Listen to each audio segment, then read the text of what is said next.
hadirnya Engkau di tempat ini, itu yang menjadi satu kebahagiaan kami ya Tuhan. Untuk kami rasakan jamahan-Mu, lawatan-Mu, terlebih pengurapan-Mu secara khusus di saat kami berbeban berat. Engkau yang akan menjamah mengangkat beban itu. Di saat kami terikat terbelenggu, Engkau yang akan melepaskan ikatan itu. Di saat kami tidak mengerti, Engkau yang berikan kami pengertian itu. Berkatilah firman-Mu, berkatilah setiap kami ya Aba Bapa.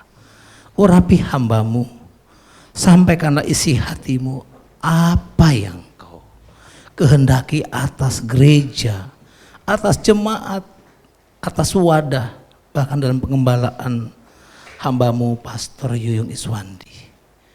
Hamba-Mu hanyalah alat-Mu, tidak ada sesuatu yang bisa kalau bukan Tuhan yang menaruh roh dan perkataan itu. Terpujilah dalam nama Yesus yang memberkati firman-Mu yang siap kami mendengarkannya. Haleluya, katakan bersama amin. Silakan duduk Bapak Ibu, shalom. Beberapa di tempat ini sudah mengenal saya, khususnya Pak Gembala, bahkan timnya ya Bapak Ibu ya. Mengenal saya itu pada saat pelayanan kedukaan ya. Tapi saya hari ini nggak bawa firman Tuhan tentang kedukaan Bapak Ibu ya. Kedukaan itu kasusnya beda. Ini firman Tuhan bagaimana setiap kita mengerti isi hatinya Tuhan, setiap kita harus mengalami janji Tuhan. Bukan begitu Bapak Ibu. Nah yang belum kenal saya mau memperkenalkan diri. Tadi kan pengantin aja kan memperkenalkan dirinya ya. Ya Bapak Ibu ya, saya memperkenalkan diri. Nama saya itu Muharram Jaya Purnama. Ya Bapak Ibu, siapa? Muharram Jaya Purnama ya. Saya sering dipanggil sama, kalau saya ke bank atau kemana, dibilang Pak Haji. Alhamdulillah, syukurin aja Pak ya. Masih bagus saya dipanggil Pak Haji, dipanggil rampok ya. Jadi nama Muharram itu bukan karena saya dari artinya timur, atau memang kalau orang bilang katanya murtad, bukan. Memang karena tanggal 1 Muharram saya dilahirkan Bapak Ibu. 1 Muharram saya dilahirkan, makanya nama saya Muharram, karena orang tua dulu itu begitu. Ya, jadi saya ini asli sejati pengikut Kristus, walaupun namanya Muharram. Ada nama Poltak, tapi dia Muslim, haji malah. Jadi jangan kita terkecoh oleh karena nama, hati-hati, ya, hati-hati, ya, jangan terkecoh oleh karena nama. Begitu juga jangan kita terkecoh oleh karena agama. Biasanya orang bilang kalau agamanya Kristen itu orangnya sudah pasti baik-baik. Ya bukan begitu Bapak Ibu. Iya kan? Nah kalau kita nonton film di luar sana, Eropa sana, dia pakai salibnya gede-gede Bapak Ibu. Enggak cewek, enggak cowok, ya kan? Menandakan dia itu pengikut Kristus. Tapi dia apa? Sindikat narkoba, penjamret, pembunuh. Ya kan? Jadi agama itu enggak menjamin. Hati-hati juga kita jangan sampai tertipu. Yang menjamin adalah siapa Bapak Ibu? Halo? Yesus, itu yang menjadi jaminan. Amin. Saya sudah kenalkan kepada Bapak Ibu sekalian, nama saya, istri saya 1, anak saya 4. Ya. Pelayanan saya di GBI Albo Cakung. Sudah cukup Bapak Ibu? Sudah cukup ya Bapak Ibu ya. Bapak Ibu yang dikasih oleh Tuhan, saya diingatkan tadi seperti ini Bapak Ibu. Saudara ke gereja,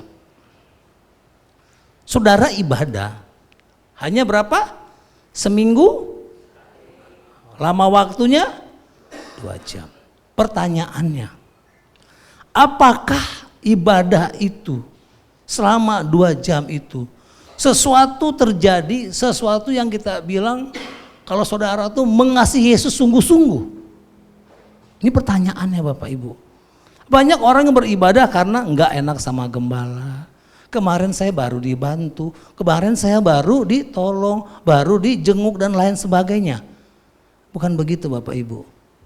Sesungguhnya yang Tuhan mau, kita tuh punya ambisinya apa? Supaya kita bisa memiliki rupa dalam gambaran, teladan kehidupannya Yesus. Ini kita mau belajar, kita mau kejar dan berusaha. Setelah kita mengerjakannya itu kita berusaha, gitu Bapak Ibu. Ini kita mau kejar. Ini saya belum masuk khotbah ke tema yang saya sampaikan ke Pak Yuyung, belum Bapak Ibu. Ya, tapi itu tujuannya, motivasinya. Saya hanya bilang sama jemaat saya, kalau Bapak Ibu datang ibadah ke tempat ini, saya dibilang, saya emang agak keras. Motivasi Bapak Ibu bukan mengasihi Tuhan, salah masuk, salah tempat saya bilang. Tapi kalau Bapak Ibu motivasinya dia bilang, oh Pak Muharram itu baik, dia nolong, dia begini, oh salah. Salah Bapak Ibu, saya orang gak pernah nolong orang. Yang nolong orang itu siapa? Tuhan Yesus. Pakai kita ini gak bisa apa-apa. Gak tahu apa-apa. Jujur aja. Jangan bilang saya, kalau gak ada saya. Oh hati-hati itu mencuri kemuliaan Tuhan. Amin Bapak Ibu. Tetapi kita mesti ingat belajar. 1 Timotius pasal yang keempat ayat yang ke-8. Latihan badani terbatas adanya. Ibadah itu mengandung janji saat ini bahkan saat nanti. Itu sebabnya pada saat Bapak ibadah, ya kan 2 Timotius 3 ayat 16 yang diilhamkan Alkitab, yang diilhamkan Allah melalui hamba Tuhan, itu namanya mengajar, menegur, mendidik, mengingatkan, ya, segala memperbaiki kelakuan segala sesuatu supaya kita tuh ada dalam kebenarannya. Ini Bapak Ibu, 2 Timotius 3 ayat 16. Ya, jadi Bapak Ibu kalau tersinggung, tersentuh hatinya, telinganya, jangan marah sama pendetanya. Bahkan gembalanya. Gembala ngundang pendeta kayak gituan, udah tua nggak jelas katanya. Ya, kita datang ke tempat ini tuh hanya apa? Mau mendengar, mau diingatkan, mau diajar, mau ditegur, mau dinasehati. Dari segala sesuatu apa yang jadi kehidupan kita hari-hari kita. Supaya kita diluruskan jalannya oleh Tuhan. Itu Bapak Ibu, itu tujuannya. Amin. Bapak Ibu. Saya dibilang Roma 8 ayat 8, Allah itu terus bekerja dalam sesuatu mendatangkan kebaikan bagi mereka yang mengasihi Tuhan, yang terpanggil dalam rencananya. Begini Bapak Ibu. Masa lalu saya itu seorang kenek. Apa? Kenek Metro Mini Bapak Ibu. Jadi kenek Metro Mini ini saya itu kontrak. Saya ingat 2 bulan saya belum bayar kontrak. Aduh ngeri banget Bapak Ibu. 2 bulan itu mesti diusir tuh Bapak Ibu. Jadi saya bilang sama teman saya harus kerja hari Minggu. Kenapa hari Minggu? Karena kalau hari Minggu itu banyak supir yang libur. Itu pikiran saya, supir yang libur berarti mobil sedikit, penumpang penghasilan banyak. Bener dong? Iya dong, penghasilan banyak. Kalau mobilnya sedikit, penumpangnya banyak, berarti kan pada riung-riungan tuh penuh, penghasilannya bisa berlipat ganda. Itu di pikiran saya. Saya belum tahu, belum bertobat. Kalau ibadah itu mengandung janji, saya belum. Nah, cakap kata Bapak Ibu, ini orang Medan nih, cakap kata. Tadi mana orang Medan, cakap kata. Saya orang Jakarta, tapi saya sering ke Medan karena mantu saya orang Medan. Jadi cakap kata, minggu ini saya harus kerja, karena udah saya rapin jam 4 pagi, itu mobil saya bersihin.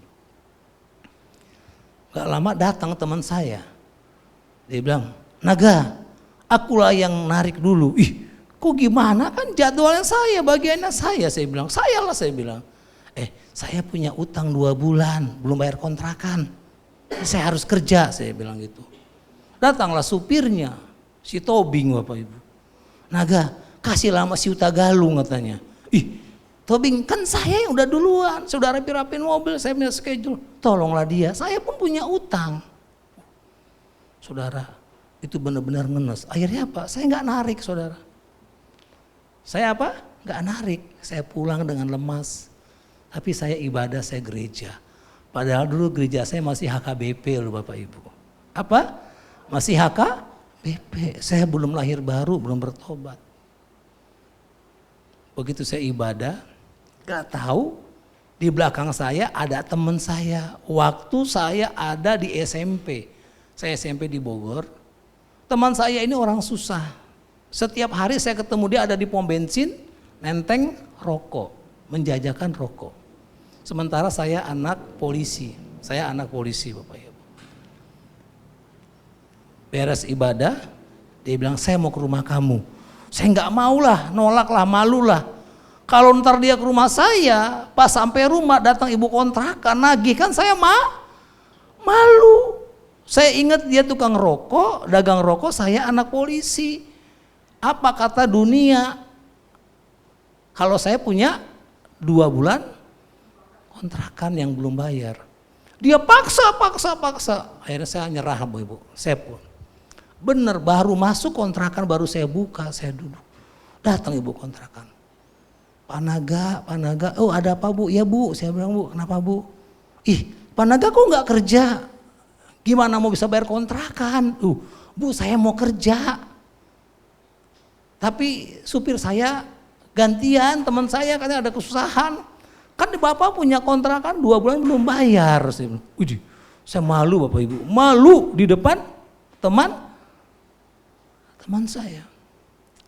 Akhirnya teman saya langsung keluar, Ibu sebentar. Saya cuma dengar bisikan, berapa bulan Bapak ini belum bayar kontrakan? 2 bulan, langsung dibayar 3 bulan sama dia Bu. Dibayar 3 bulan sama dia. Ya kan pas dibayar 3 bulan, langsung dia bilang yuk kita keluar cari makan dia bilang. Saya langsung mikir lagi, udah bayarin kontrakan gua, termakan pakai apa bayarnya, udah tahu saya nggak punya duit Bapak Ibu, ya kan? Udah, nanti gue yang bayar. Habis dia bayar, dia pulang, dia sakukan lagi di kantong saya duit Bapak Ibu. Apa yang saya ingat? Kalau saya narik, belum tentu kontrakan saya bayar 3 Bu. Belum tentu uang ada di kantong. Ya kan kita nggak tahu, itu kan pikiran saya. Bukan begitu. Itulah baru saya belajar bahwa Allah itu turut bekerja dalam suatu mendatangkan kebaikan bagi setiap kita yang mengasihi Tuhan. Karena kita setia mau ibadah. Pegang itu aja Bapak Ibu. Itu yang saya alami Bapak Ibu.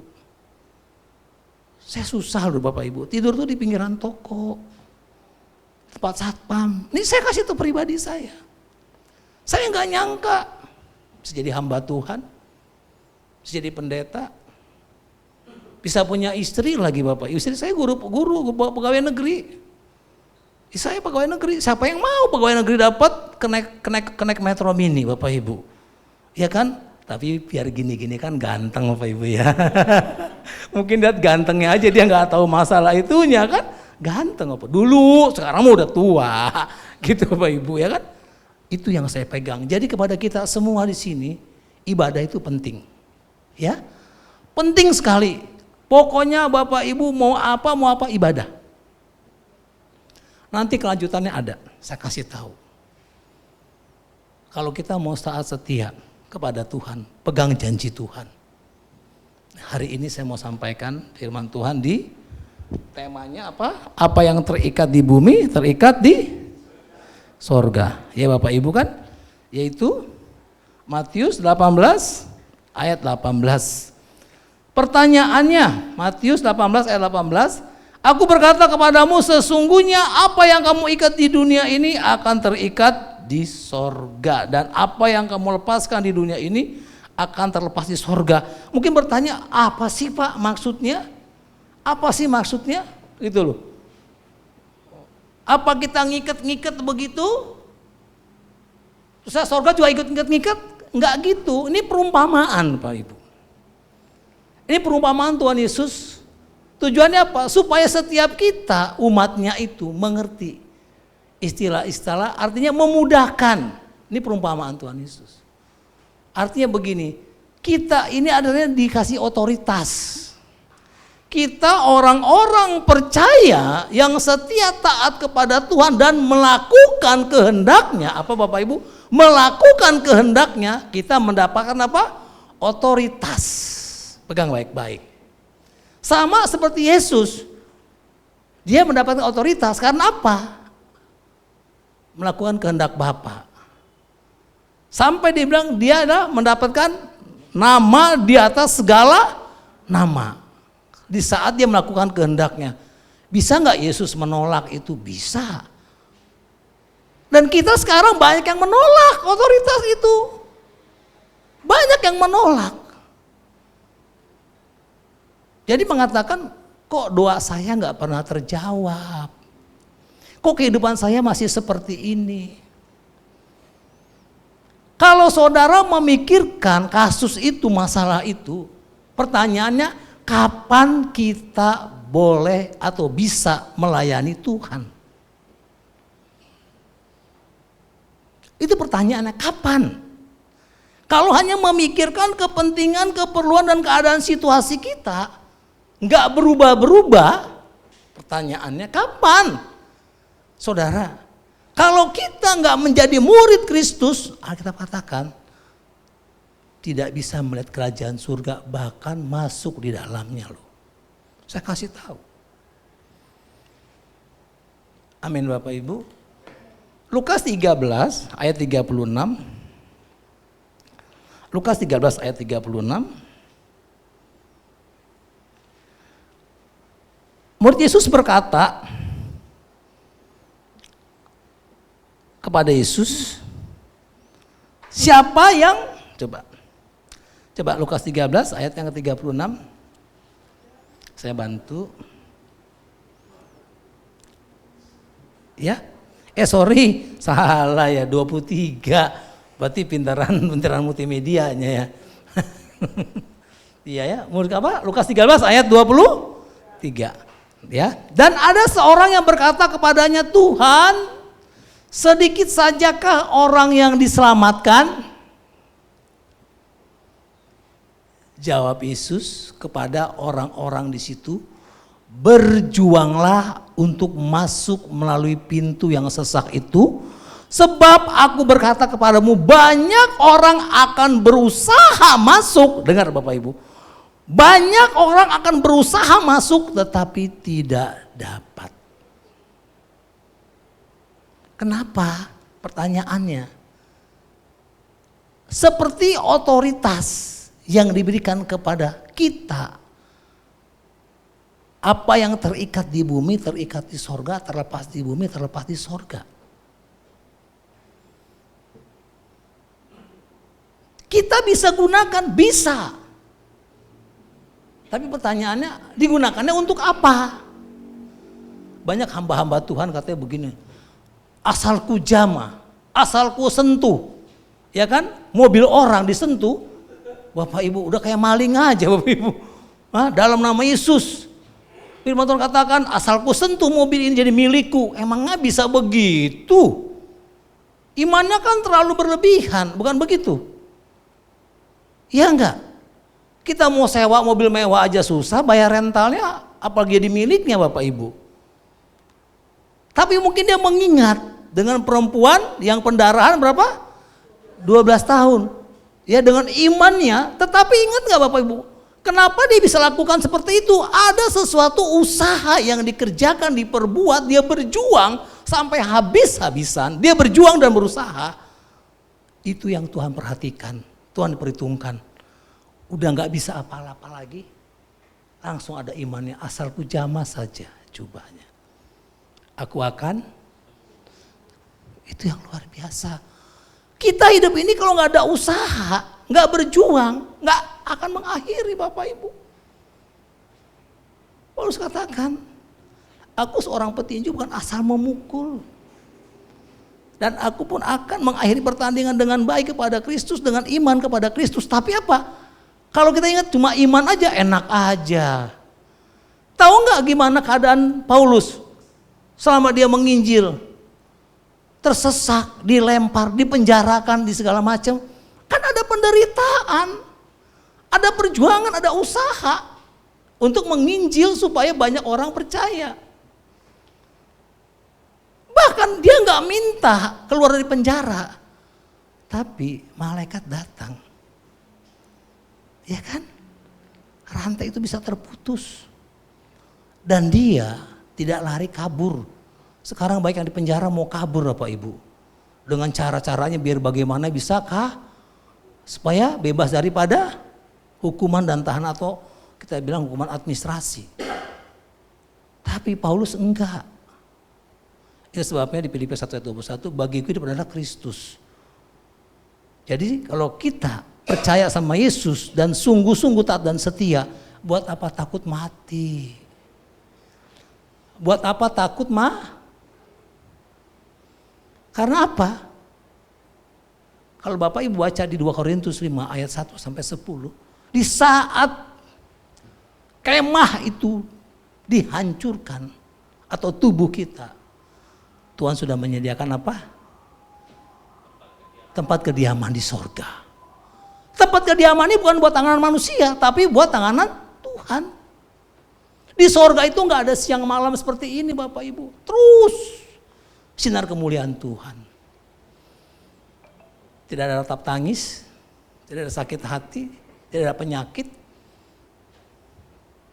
Itu yang kita mau kejar. Amin Bapak Ibu.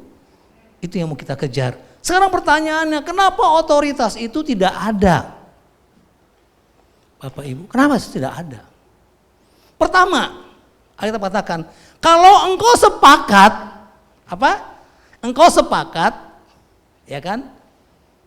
2-3 orang berdoa, mujizat terjadi.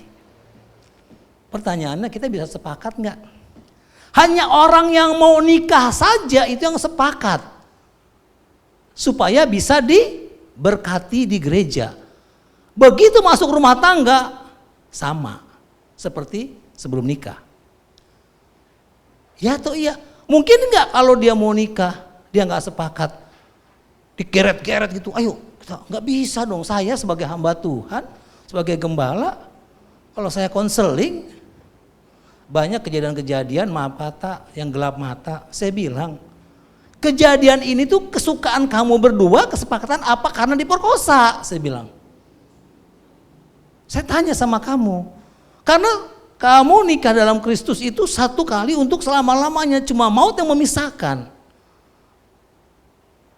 Kamu tahu nggak? Saya banyak melayani kasus-kasus. Saya bilang. Suaminya ganteng. Apa? Kalau cewek cari suami ganteng nggak? Bohong kalau nggak. Jujur bini saya aja cari saya karena saya ganteng kok. Bu ya, apalagi cewek. Ya dong Ci, ya kan? Bangga dong kalau punya semua suami ganteng. Hah? Betul dong. Tapi dia punya mobil banyak, usahanya bagus. Apa? Mobilnya banyak, usahanya bagus. Saya kenal banget. Berjalan sampai punya anak 2. Suaminya terkena penyakit. Saya yang layani sampai dia meninggal. Bahkan sampai saya ngurusi kematian, sampai saya kirim ke Medan. Baru dia cerita istrinya, saya benci sama dia Pak. Hah? Saya kaget Bapak Ibu. Kenapa kamu benci? Bapak tahu nggak? Saya nggak cinta sama dia, tapi bisa punya anak 2. Bingung saya. Kan bingung ya Pak ya. Nggak cinta bisa punya anak 2. Selama dia masih hidup, pakaiannya rapi, necis, cantik, dompetnya penuh uang, mobilnya 6, Metro Mini lagi, trailernya belum lain-lainnya Bapak Ibu. Saya kaget, rupanya dia itu bukan sama-sama mau. Karena cowok ini ganteng, dia mau sama cewek ini, dia punya strategi untuk menodai. Begitu dinodai berarti dia tanggung. Dia ingat, itu bukan cinta. Itu menjadi beban. Dan itu menjadi penyakit. Dan itu menjadi masalah kalau belum selesaikan. Jadi kalau ada datang sama saya mau tanya. Kalau sampai dia gelap mata kejadian. Sebelum kamu menderita dalam rumah tanggamu, putuskan dulu. Kamu cinta nggak? Bener nggak sama-sama suka? Kalau nggak jangan, saya bilang. Mendingan kamu punya anak daripada kamu besarkan, kamu apa daripada kamu menderita. Karena dalam penderitaan rumah tangga itu nggak gampang. Ya Bapak Ibu ya, di sini ada yang menderita rumah tangganya. Aman-aman ya, luar biasa ya, diberkati semua mulus-mulus harmonis luar biasa, beri kemuliaan untuk Tuhan. Waduh, luar biasa Bapak Ibu. Kan saya katakan pertama diminta apa? Sepakat. Pernah nggak Bapak Ibu sepakat untuk memutuskan segala sesuatunya? Ayo, saya mau tanya. Punya uang dapat berkat hasil bisnis atau hasil usaha dan pekerjaan, udah ngumpul-ngumpulin. Datang suaminya ingat masa lalunya, ingin beli mobil ini nih, belum kesampaian. Datang istri juga begitu. Waktu masih mudanya punya keinginan, nah pas punya uang langsung bilang. Datang suaminya, saya mau punya Pajero, gagah, keren, mobilnya tinggi. Datang istrinya, saya nggak mau itu. Dia bilang, saya maunya yang kecil-kecil aja, yang Ionis kata gitu. Ya kan? Saya pertanyaannya, uang itu cukup, mau beli Pajero, beli Ionis. Tapi kalau nggak sepakat jadi nggak? Nggak jadi. Yang ada apa nggak kebelian akan ribut. Itulah kejadian hari-hari ini. Itu pertama. Bapak Ibu, saya mau bicara masalah keluarga sedikit. Saya punya anak itu, saya punya keputusannya masing-masing. Karena saya punya anak yang pertama. Pada saat, dia tuh orang pintar juara umum di sekolah. Pada saat dia mau meneruskan sekolahnya, saya bangga. Ya kan? Karena apa? IPB lolos. STT apa yang saya lupa lagi itu lolos. Terusnya yang di Purwakarta lolos semua. Uang saya cukup untuk mengkuliahkan dia. Tapi dia bilang apa? Enggak mau, saya mesti masuk pelayaran. Saya masuk STIP. Saya kaget Bapak Ibu. Pertama uangnya besar sampai 18 juta. Kedua saya menolak dengan orang yang berlayar. Kenapa? Rata-rata pelaut itu katanya, katanya bukan terbukti. Di mana dia nyandar, di situ dia punya cem-ceman katanya. Kalau pelaut punya cem-ceman yang belayarnya bulanan, wajar apa enggak? Logika loh, bukan kita izinkan, bukan kita ikutin.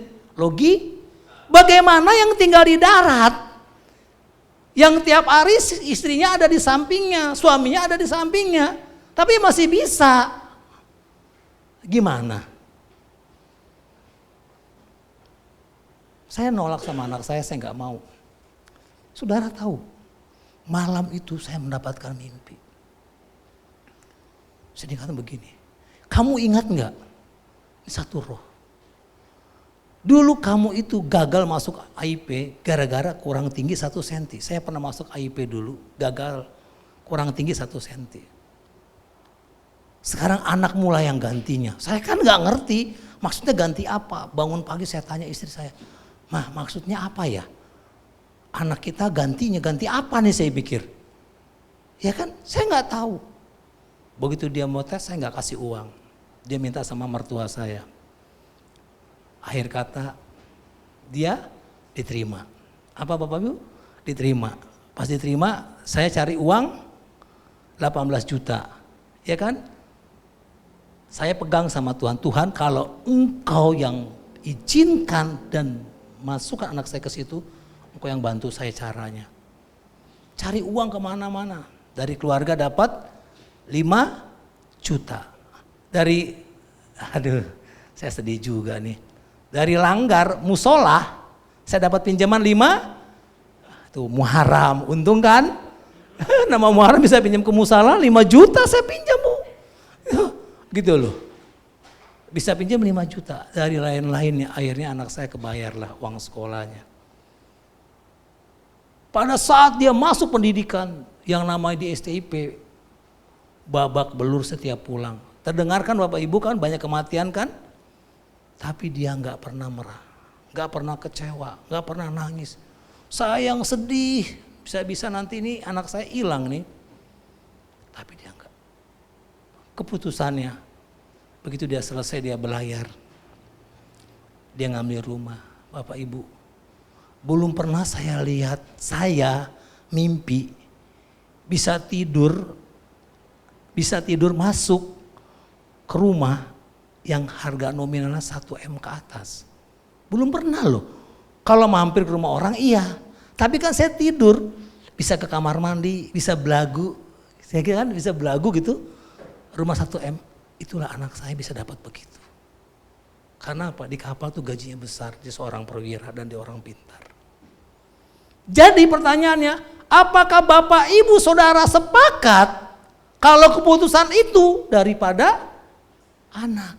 Ya dong. Oh jangan satu-satunya cewek, satu-satunya cowok.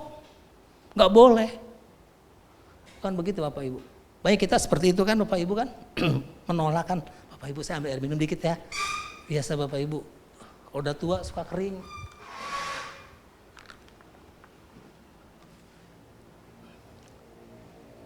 Sepakat nggak? Kalau nggak sepakat anak itu nggak bakal jadi. Percaya sama saya. Nggak bakal berhasil. Saya mau ngubah begini. Amin Bapak Ibu. Itu pertama yang sepakat. Selanjutnya perumpamaan tentang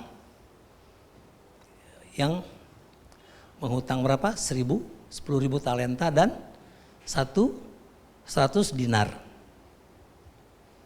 Bapak Ibu, yang 10.000 talenta ini begitu diminta sama tuannya, sama rajanya, dia minta ampun. Ayat yang ke-25, ya, dia minta ampun, dia akan melunaskan. Padahal ancamannya untuk melunaskan suruh jual bapak ini, istri dan anak-anaknya semua harus jual supaya bisa dilunaskan. Tapi dia merendahkan diri dan hatinya supaya apa?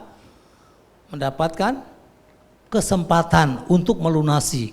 Tapi raja itu punya belas kasihan, artinya dia tidak perlu bayar lagi, hutangnya dibebas.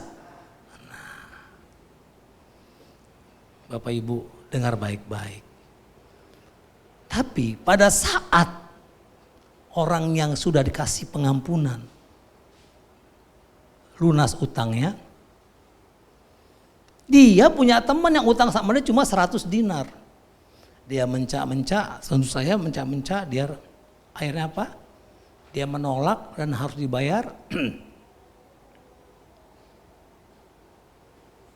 Tahu Bapak Ibu? Banyak rekan teman-temannya melaporkan kepada raja ini. Artinya dengar baik-baik. Jangan bilang Pak Yuyung dan saya bisa berbuat dosa karena Tuhan tidak tahu. Karena orang tidak tahu, tapi Tuhan tahu. Biarin aja, yang penting orang nggak tahu. Kalau Tuhan belakangan lah, Tuhan pengampun. Bukan begitu Bapak Ibu. Ya kan? Jangan bilang seperti itu. Karena dia nggak mau mengampuni. Seperti apa yang dia sudah terima dari raja itu yang 10.000 talenta. Akhirnya apa? Alkitab katakan di ayat yang pasal 3, ayat 18, ayat 35. Ayat 35. Maka Bapakku yang di sorga akan perbuat demikian juga terhadap kamu. Artinya apabila kamu masing-masing tidak mengampuni saudaramu dengan segenap hatimu, semua pengampunan yang sudah kita terima, yang cuma daripada Bapa di surga, dari Tuhan Yesus, kalau kita tidak mau mengampuni kepada sesama, kepada keluarga, kepada siapapun, jangan harap otoritas itu Bapak Ibu terima. Bahkan pengampunan Tuhan akan tarik. Seperti inilah firman Tuhan. Jadi pengampunan itu tidak permanen. Tergantung hidup kita selama kita hidup. Selama apa? Selama kita hidup. Sampai kita mengakhiri hidup kita. Apakah kita masih bisa mengasihi saudara kita? Sesama kita. Bohong kalau kita bisa mengasihi Tuhan. Mengasihi diri sendiri. Tapi kita gak bisa mengasihi sesama. Bukan begitu Bapak Ibu. Bukan begitu. Halo? Inilah tema yang saya sampaikan hari ini. Jangan harap otoritas itu Bapak Ibu. Saya banyak dibenci. Jangankan sama tetangga atau siapa. Istri sama anak saya aja marah-marah sama saya Bapak Ibu. Saya bilang usaha saya ini pribadi, pelayanan. Apa? Pelayanan saya bukan yayasan, enggak cari profit, saya mau nabur. Artinya saya mau mengikat ini di bumi supaya terikat surga. Tuhan, ini aku berikan. Yang bisa aku berikan, ini Tuhan ya. Supaya juga Tuhan catat. Gitu loh.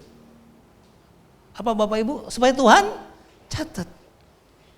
Saya bilang, lu kapan mau kayaknya? Lu nombok, lu capek, lu begini. Ya udah. Saya belum memberikan nyawa saya seperti Yesus. Halo? Saya belum bisa menyawakan, belum. Hanya baru apa sih? Sombong sekali gitu loh.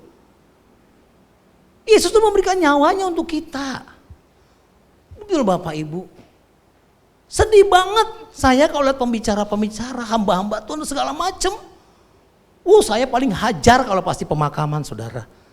Apakah rumahmu yang sehebat itu, mobilmu yang semewah, uangmu itu, begitu kau mati, kau bawa dalam kubur? Saya tanya, Bapak Ibu tahu nggak? Bapak Ibu tuh ini tanah, kita ini rapuh, sesuai dengan firman Tuhan. Kita kejadian dari awal mulanya dari tanah. Pengkhotbah 12 ayat 7, kita kembali kepada tanah. Tapi roh kembali yang mengaruniakan. Artinya apa? Setiap kehidupan kita baik, itu Tuhan perhitungkan. Ini harus diingatkan kepada kita semua Bapak Ibu. Jadi apa? Ikut Yesus, dia bilang apa? Sangkal diri, pikul salib. Sangkal diri artinya melepaskan segala sesuatunya. Ikut Yesus apa? Sangkal diri apa? Melepaskan.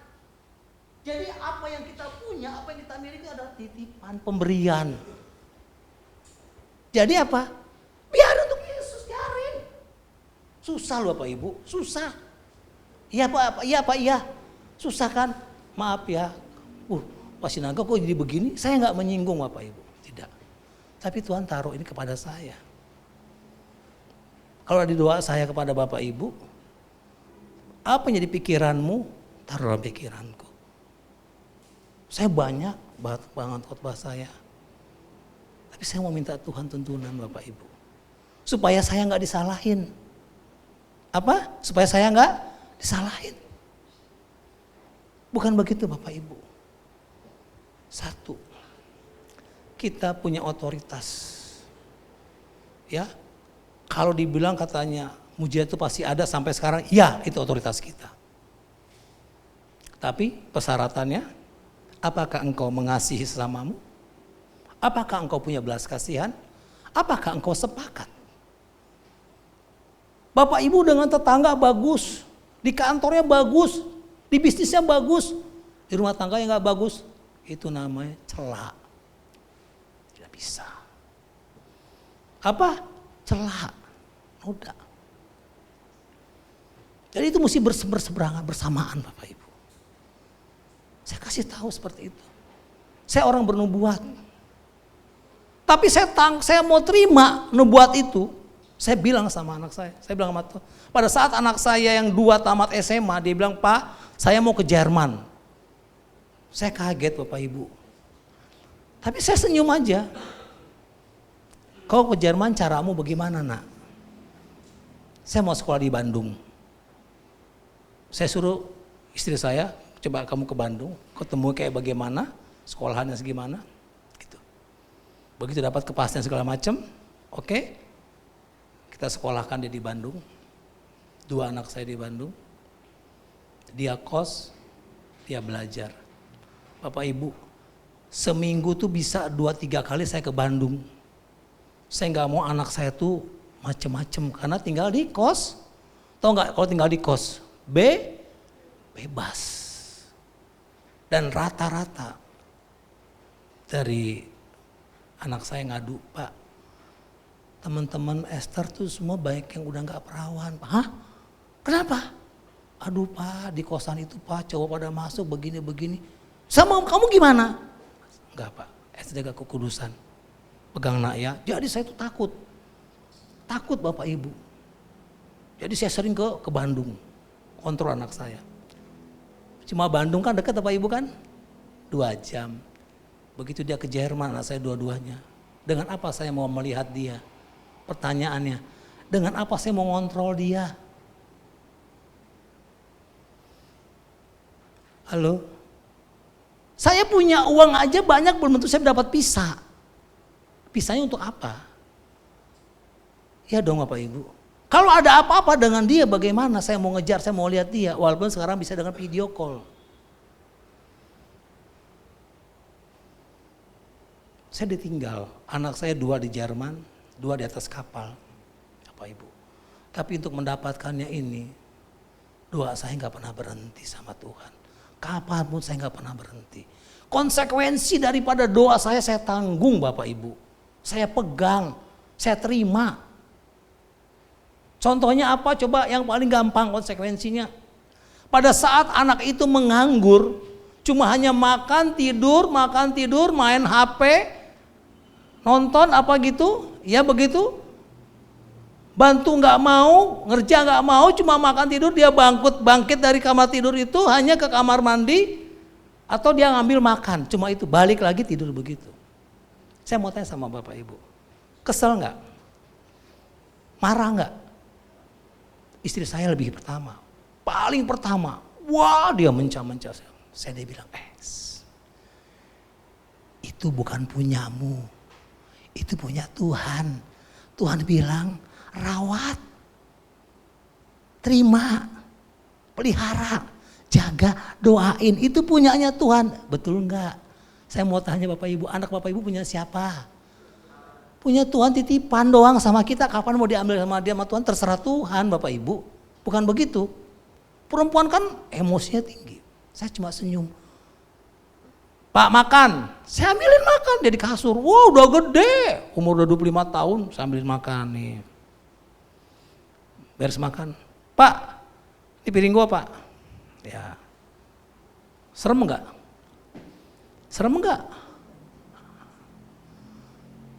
Kita ngepel apa gitu. Dia jalan apa gimana? Piring cuci kayak cuma 1 biji doang. Nanti aja Pak. 1 biji piring bilang nanti aja Pak. Oh ya udah nggak apa-apa.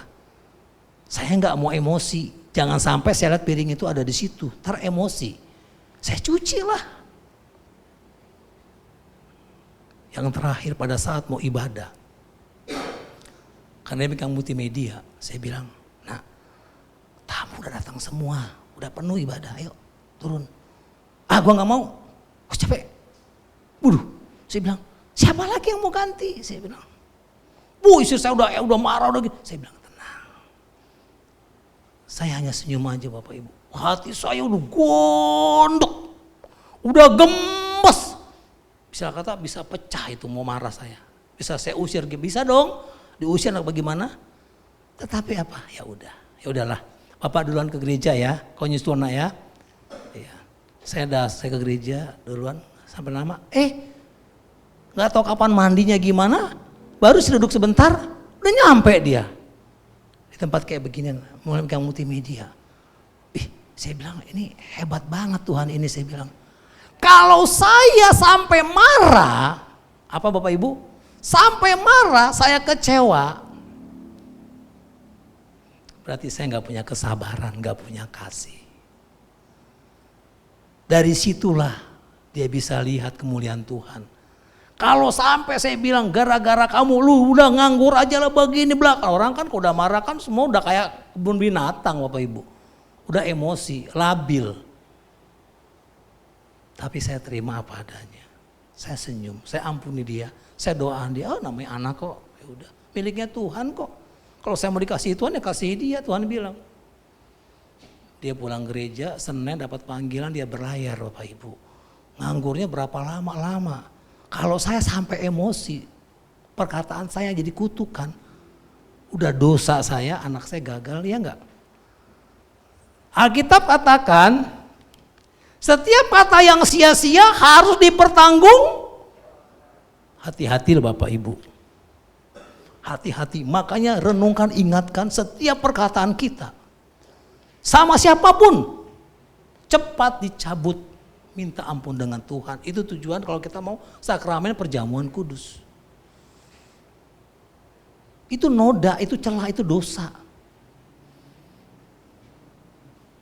Kalau kita nggak tarik, kita nggak cabut, kita nggak mengampuni, nggak mengasihi dia, kita nggak bakal diampuni Bapak Ibu. Seberapapun Bapak Ibu hebatnya, pelayanan dan segala macam tidak akan masuk. Amin Bapak Ibu. Ingat keselamatan itu tidak kekal. Tergantung kita menyelesaikan hidup kita kepada sesama dan melakukan kehendak Tuhan. Itu tujuan akhirnya untuk kita terima mahkota Bapak Ibu. Saya alami itu Bapak Ibu. Oh belum lagi yang saya difitnah. Sampai ke Amerika kemana saya diem aja. Sempat saya lihat mukanya tuh udah benci banget Bapak Ibu. Gila nih orang keponakan. Masa gue difitnah begini. Sampai-sampai untuk mempertahankan nama baik. Saya bilang saya bilang sama anak saya, kumpul kalian semua. Kalau Bapak berbuat itu sama dia, hari ini juga Bapak mati. Sampai saya bilang begitu. Untuk mempertahankan kebenaran. Kan sebetulnya nggak usah dong. Ya udah mau fitnah mah biarin aja. Nanti dia bertanggung jawab sama Tuhan. Yang penting kita kan nggak berbuat. Bukan begitu Bapak Ibu. Buat apa kita ngomel-ngomel, lapor polisi, pencemaran begini-gini. Ya betul nggak? Kalau kita lapor polisi, dia masuk tahanan, kasihan nggak dia menderita? Kasihan nggak? Bagaimana kita mau mengasihi dia, mau membantu dia, sementara kita jebloskan dia ke penjara? Halo? Amin. Jadi kesimpulannya dari apa yang kita sampaikan hari ini Bapak Ibu. Kesimpulannya Yesus mengajarkan bahwa pengampunan Allah sekalipun diberikan dengan cuma-cuma kepada semua orang berdosa yang bertobat, namun tetapi ada syaratnya, yaitu sampai sejauh mana si calon penerima, kita penerima bersedia mengampuni sesama. Sampai sejauh mana. Itu kesimpulan daripada Matius 18 sampai 35. Amin Bapak Ibu. Saya berdoa kalau firman-Nya ada di sini disampaikan. Jangan kita punya celah. Lepaskan pengampunan. Beda Bapak Ibu, orang yang bisa mengampuni itu beda. Dari wajahnya, dari kehidupannya apapun beda Bapak Ibu. Beda sekali. Tapi orang yang nggak mau mengampuni ketahuan dari muka dan segala macamnya Bapak Ibu. Tapi saya percaya di sini orang yang mengampuni. Amin. Amin. Kalau belum nanti ampuni aja. Ya. Oh mungkin lupa pasti apa? Iya ampunilah nggak apa-apa. Ya semua ada waktu kok. Sama kita masih punya napas kasih waktu kok. Amin Bapak Ibu. Ya, demikianlah firman Tuhan ini saya sampaikan kepada kita semua. Kiranya Tuhan memberkati Bapak Ibu semua. Dan tujuannya bukan cuma hanya pendengar tapi harus menjadi pelaku firman. Tundukkan kepala kita berdoa. Segala pujian dan hormat kemuliaan bagi Bapa di surga dalam Kristus Yesus Tuhan. Allah Roh Kudus, Engkaulah yang akan memampukan, akan menolong, akan mengerjakan. Dalam kelemahan, keterbatasan kehidupan kami, hamba-Mu, bahkan pastor Pak Yuyung Ismani dan keluarga besar, bahkan seluruh pengerja dan pelayan serta jemaat di tempat ini. Berkati keluarga ini, berkati pelayanannya, berkati gerejanya, berkati jemaatnya. Semua yang dilakukan diperbuat, Tuhan berjanji akan Tuhan buat berhasil. Dan Kau akan jadikan kepala bukan ekor, naik bukan turun. Apapun saya dilakukannya Tuhan akan berhasil. Terima kasih Bapa, termaterailah firman-Mu. Ya Aba ya Bapa, ampunilah dari segala dosa dan kesalahanku. Bahkan kami semua di tempat ini. Kami akui Tuhan, Engkau ingatkan kami untuk kami tidak menjadi celah dan noda bahkan hambatan untuk menerima janji-Mu. Apa yang terikat di bumi terikat di sorga, apa yang terlepas di bumi terlepas di sorga. Nama Tuhan dimuliakan di hidup kami. Haleluya, katakan bersama, amin.